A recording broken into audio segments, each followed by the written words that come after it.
Narayana. Hari Om and good morning from Niagara Falls.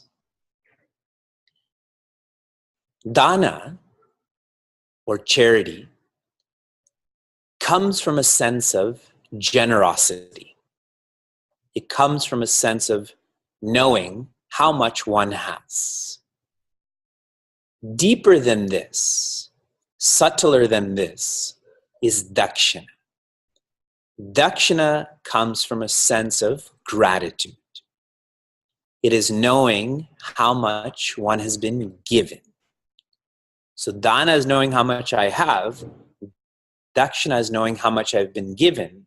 If you think clearly about this, all that you have has been given to you, whether it's by one's parents or the country, and most of all by God.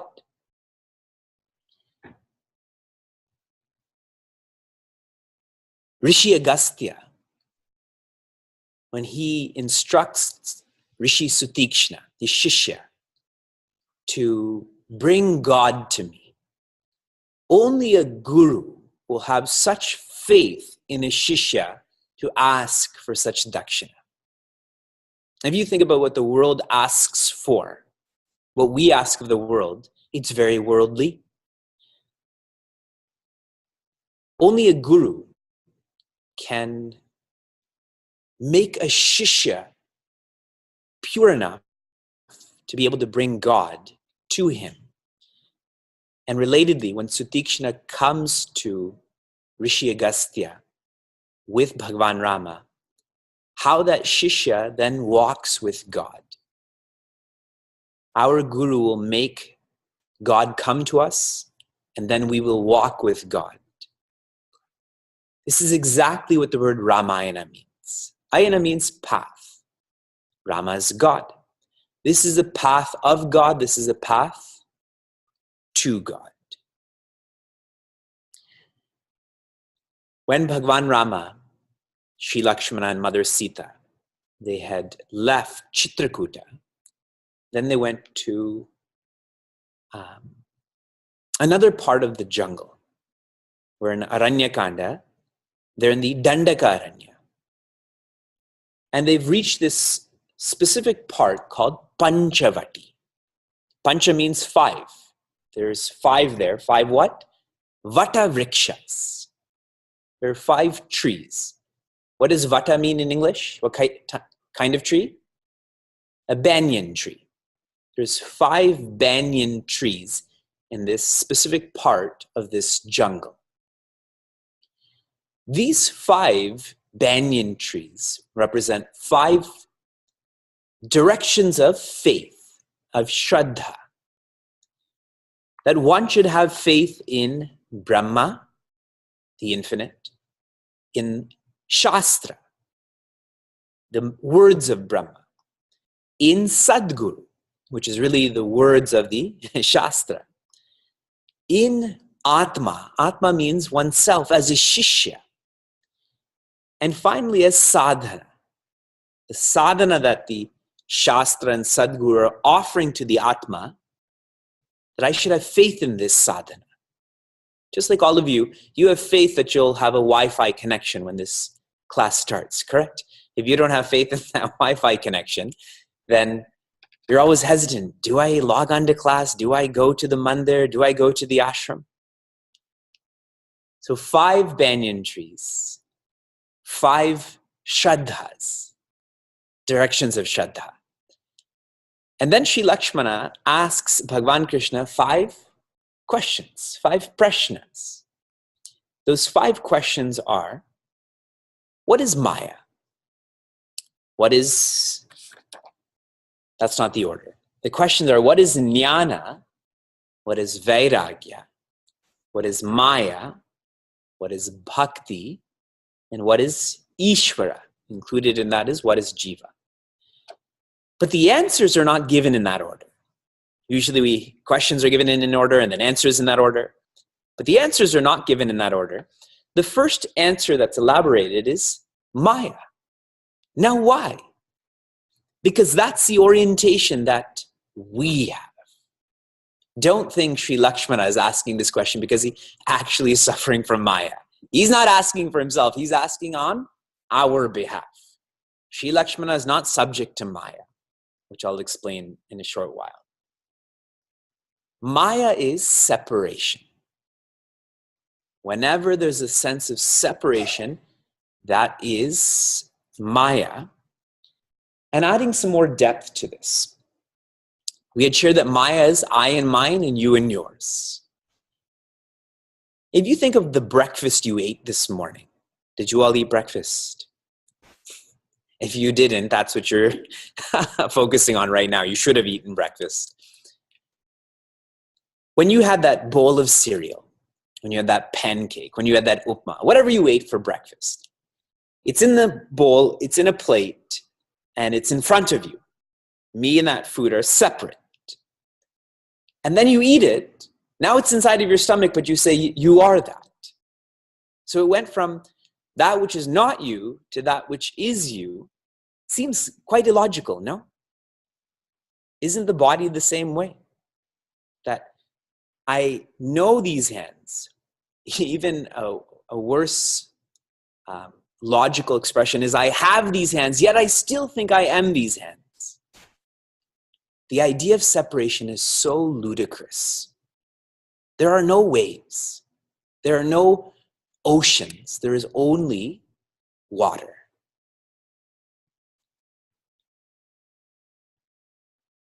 There's a famous episode in Yoga Vashishta when Bhagavan Rama is just a young boy. He wants to know about who he is. He wants to know how to be happy. Does Bhagavan Rama actually have these questions? He is happiness. He's asking for us. So at one point, Rishi Vashishta says all is Maya. And they're living in the Gurukula during this time. And at that time, there's a storm of elephants that are crashing through the jungle. They're coming right near that Gurukula. And Rishi Vashishta gets up and starts running. And Bhagavan Rama, who's observing all of this, he says to Rishi Vashishta, isn't that elephant herd and they're charging Maya? That's what unripe shishyas ask, right? They point out these, these ways that a guru is not practicing, thinking that he's not practicing. And the famous response that Rishi Vashishta gives is, Mama palayana api mithya. Even my running away was mithya, mithya too, correct? See how we pick and choose. The elephant's charging is Maya or not Maya, and me running away, then I change that. But that's not the case. It's all inclusive. When Bhagavan starts answering about Maya, he says there's 2 types of Maya. There's Vidya Maya and there's Avidya Maya. Vidya Maya is the power with which Bhagavan created the Jagat. Vidya Maya. So when people name their daughters Maya, that's really, in the bracket, Vidya Maya. And Avidya Maya is what the jiva has created in the form of samsara. Bhagavan has created the Jagat with Vidya Maya. We have created samsara with Avidya Maya. The same jagat, we've superimposed samsara. Samsara is dependency. In a very simple expression, I depend on people liking me. I depend on these comforts. So you see how one Maya makes us more dependent and one Maya makes us more independent. The Jagat is a college of knowledge, as Swami Chinmaya says. The Jagat is an opportunity for me to learn that I'm not separate from the Jagat, from Jagadishwara. And one more insight into Maya. Sri Lakshmana is focusing on Mother Sita, who's focusing on Bhagwan Rama. When Sri Lakshmana is focusing on Mother Sita, that Mother Sita is Vidya Maya. Because where is that Vidya Maya looking? Towards Bhagwan Rama. There is no problems. All is fine. When Ravana is looking at Mother Sita, Bhagwan Rama is not there, correct? So Ravana is following Avidya Maya. And there is lots of problems, which we will see shortly, that come with that. In essence, for all of us, don't complain. We keep complaining that, why did God make the world? And why do I have this type of body? And so on and so forth. That's all samsara. Use who you are, use what you have, and follow happiness. Live the divine life. When Sri Lakshmana asks, what is Maya? These are the thoughts that Bhagwan Rama shares. Then Bhagwan Rama answers the question on jnana. Maya is the problem, then he gives the solution. For us too, when I go to a physician, they say, okay, this is your body mass index, now tell me what to do about it. Don't give me the solution first. Maybe it doesn't apply to me. So problem then, solution. Jnana is unity. If Maya is separation, jnana is unity. And the most powerful jnana then is Advaita, isn't it? Because there's only oneness. We recently studied an Upanishad called Kaivalya Upanishad. Kaivalya is an expression of Kevala. What does Kevala mean? Oneness. In the sense that Kevala does mean aloneness. But the expression of aloneness is oneness. From Kevala comes Kaivalya. Who do you love the most? Ourselves, correct? Who do we fear the least? Who are we most natural with? Ourselves. If there's another person, I become subconscious, unconsciously thinking about them. I become self-conscious. That feeling of kevala, of aloneness, I become most loving, most fearless, most natural. The expression of that is kaivalya. Hence, jnana is unity. Okay, remember these one-word answers also. Problem, solution. If you have a problem with your computer and they give you the solution, but the solution is for a Mac and you have a PC, then that solution is not really going to work, right? Who knows why you still own a PC? I'm just teasing. So next comes what is vairagya, and vairagya is joy. Vairagya is joy or independence.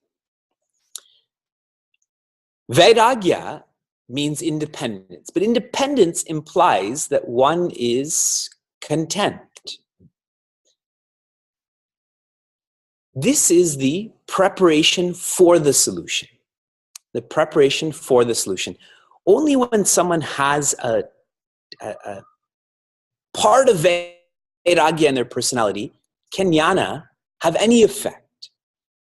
Because if one is still so stuck, if one is still so dependent, then this idea of unity, jnana is the solution.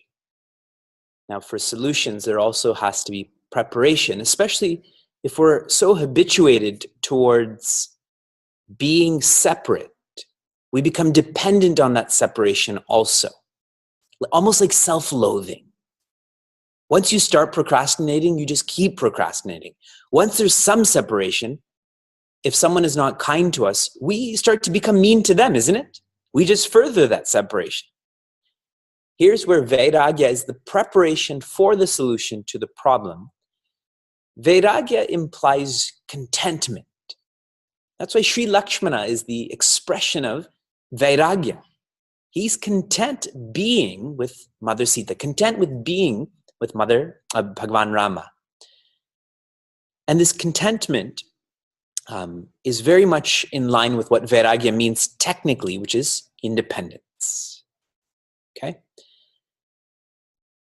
The next two questions that Bhagavan answers is, what is Ishvara and what is Bhakti?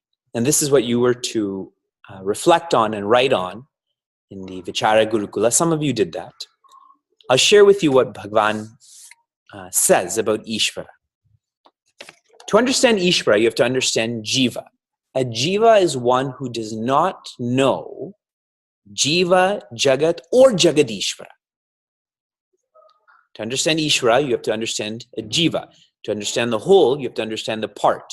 Who is a Jiva? One who does not know, and really not knowing also means not caring.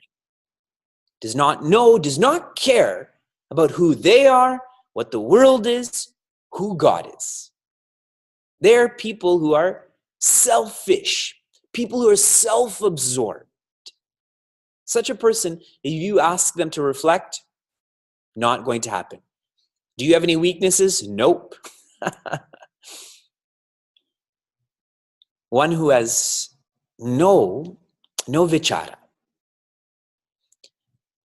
Ishvara is the adhyaksha, the one who controls, and the specific answer Bhagavan gives, the one who controls bandha and mukta. The one who's controlling what's binding us and controlling what's going to free us. Now think deeply about this. Right after Sri Rama Gita ends, Shurpanakha is introduced. We all know about Shurpanakha. Shurpanakha says, I'll just read to you, I'm giving you a sneak preview of what we're going to get to. Shurpanakha says to Bhagavan Rama and Sri Lakshmana, specifically to Bhagavan Rama, there is no man like you and there is no woman like me. Remember what Shurpanakha means, one who has nails that are as long as a winnow, as a sieve. And I was thinking a lot about this morning, about Shurpanakha. When you have such long nails, what does that imply? That you don't work, correct? To have nails that long means you don't work. If your nails are always breaking, that means you're working hard, correct? You're lifting, you're moving, and so on and so forth. If your hands are dry, you wash the dishes a lot. I'm saying in a general sense, isn't it? The fact that her nails are so long shows that she doesn't work. And now if you think of Bhagavan Rama, he's perpetually working. There's no man like you and no woman like me. So much delusion. She says, it is with great deliberation that God has made this pair. I have ransacked the 3 spheres, but have found no suitable match for me in the whole universe. It is for this reason that till now I have remained unmarried. She's saying this to Bhagavan Rama. How long has she seen Bhagavan Rama? Once. Where did she see him? She happened to be wandering in that jungle. When she can go all over the place, she's in that jungle. And to think that Bhagavan is not the adhyaksha or the controller, to think that there's no God's will, to think that things happen by accident, even Shurpanakha being there, then Sri Lakshmana is going to cut her nose. Then her brothers are going to come. So think, Bhagavan Rama asked Atri Rishi, how do I help you? How do I destroy all of these demons? In one shot, they all come to him, isn't it? Such a game of chess that Bhagwan Rama is playing, that Shurpanakha got introduced and all of his work gets done right away. If she's not there, he can't go to Lanka then. He still has to go there too. How can we not have faith when you read such details? Ishvara is the adhyaksha, the one who causes our bondage and the one who's going to cause our moksha too. So whenever we think of Ramayana, whenever we think of Mahabharata, that is coming from God. And whenever we are interacting with the Guru Shishya Parampara, that's coming from God. When I have this faith, where are they studying? Panchavati. Correct? 5 types of firm faith, like a banyan tree. With this faith, I come to understand Ishvara more. And if I know the Creator, I come to know creation. So Jiva and Ishvara are quite the opposite. Jiva never asks any questions. But the person who does think wants to know who is Ishvara, which is the same as knowing who one is. And the third aspect of Ishvara that Bhagavan says, Ishvara is beyond Maya. Beyond Maya. Which is really sharing that Ishvara is Brahman. The one who's beyond Maya is the one who's deeper than Maya, is Brahman. So Bhagavan and Brahman are not separate. Sri Ramana says, Ishvara Darshana is Atma Darshana. So here we're saying Ishvara is Bhagavan, Brahman. You can also say Ishvara is Atman, is the same. Everyone's with me? What was the first question that was asked? What is jnana? What is the first answer that's given? What is Maya? Second question? Sorry, the first question is, second question is Vairagya. What is the second answer? Jnana. Third question is, what is Maya? What is the third answer? Vairagya. Fourth question is Bhakti. Fourth answer is Ishvara. Fifth question is Ishvara. Fifth answer is Bhakti. And this is actually the most important part of Sri Rama Gita, which I'm now going to focus on. Bhakti is that which melts Bhagwan's heart. And don't look at this so poetically. Bhakti is that which beckons Bhagwan. When Gajendra is being held by this crocodile in water, and his friends have left him, his family has left him, he is leaving dependency on himself now. He's now being dependent only on Bhagwan. He lifts that lotus out of that water and raises it and then throws it. He's now even not dependent on himself, only Bhagwan. Throws it in the air. Bhagwan Hari, Bhagwan Vishnu is riding Garuda. As long as Gajendra is holding that lotus, he's on Garuda. Once he lets go of that lotus, Bhagwan Vishnu jumps off of Garuda because Garuda is moving too slow and catches that lotus, and simultaneously that chakra, the Sudarshan chakra, goes to that crocodile and destroys that crocodile. That's the melting of Bhagwan's heart. When we depend on Bhagwan. As long as we depend on friends, family, equipments, body, mind, intellect. As long as we depend on that, Bhagwan will be an idea to us. And this is the same message in the Upanishads. In Kena Upanishad, Brahman is described as that which cannot be known by one's words, cannot be thought about. You just have to, I don't mean that in a casual way, you just have to. One has to have faith. One has to let go. And Bhagwan right away is there. What's so beautiful about Gajendra Moksha? Who got moksha first? The crocodile. crocodile got moksha before Gajendra. Gajendra is the bhakta. If you hold on to the feet of a bhakta, you will also get moksha. Awesome.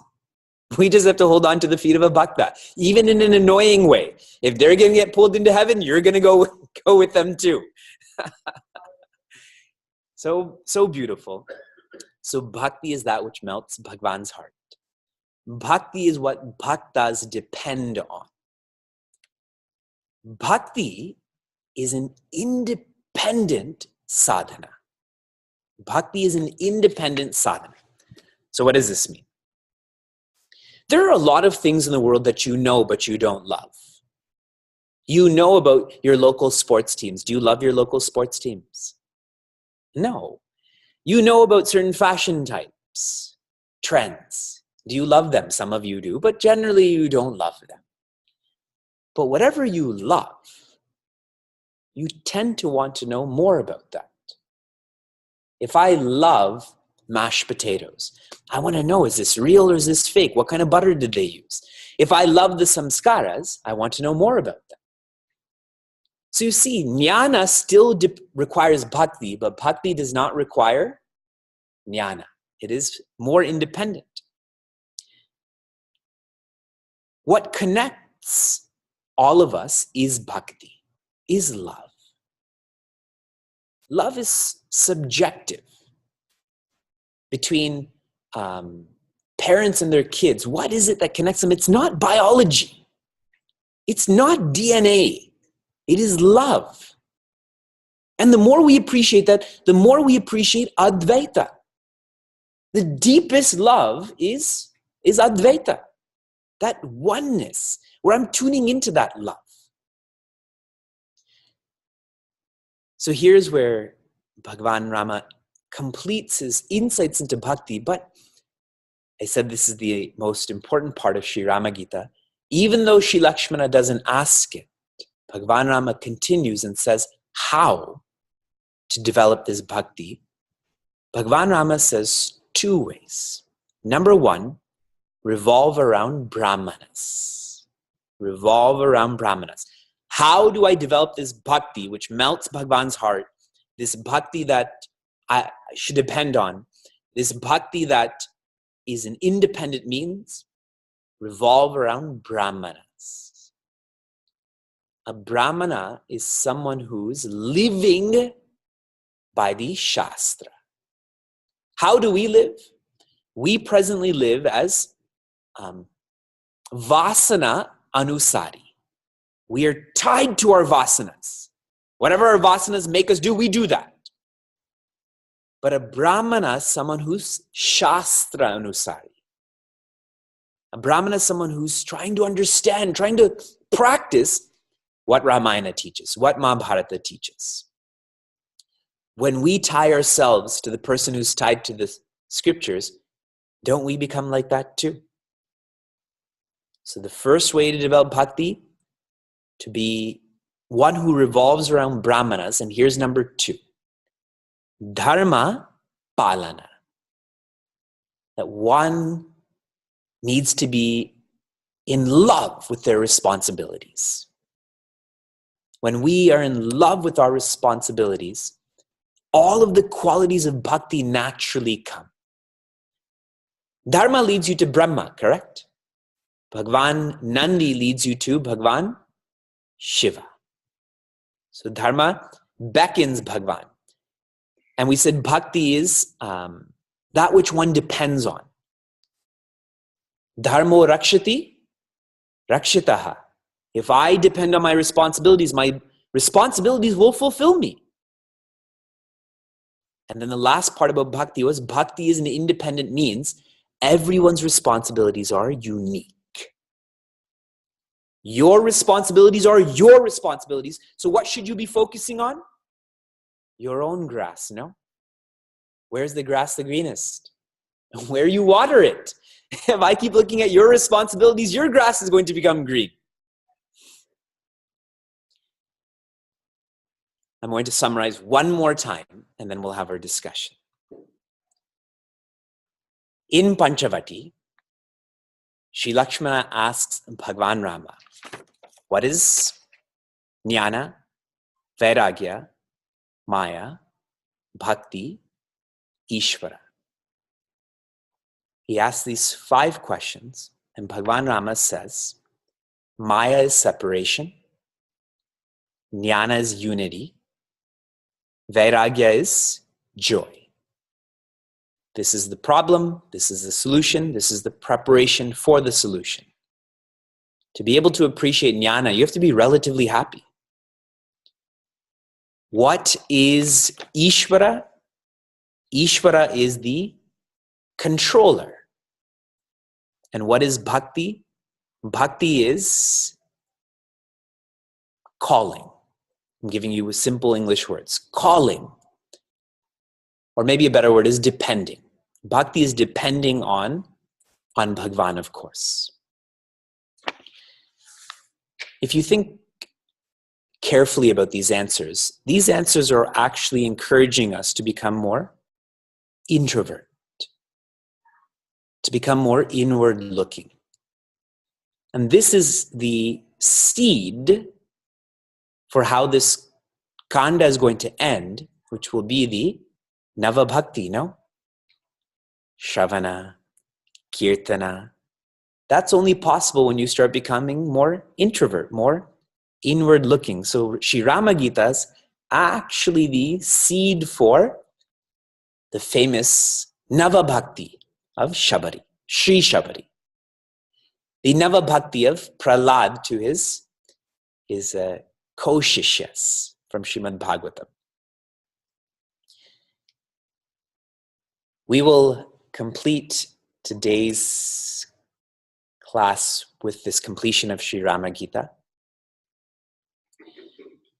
Oh.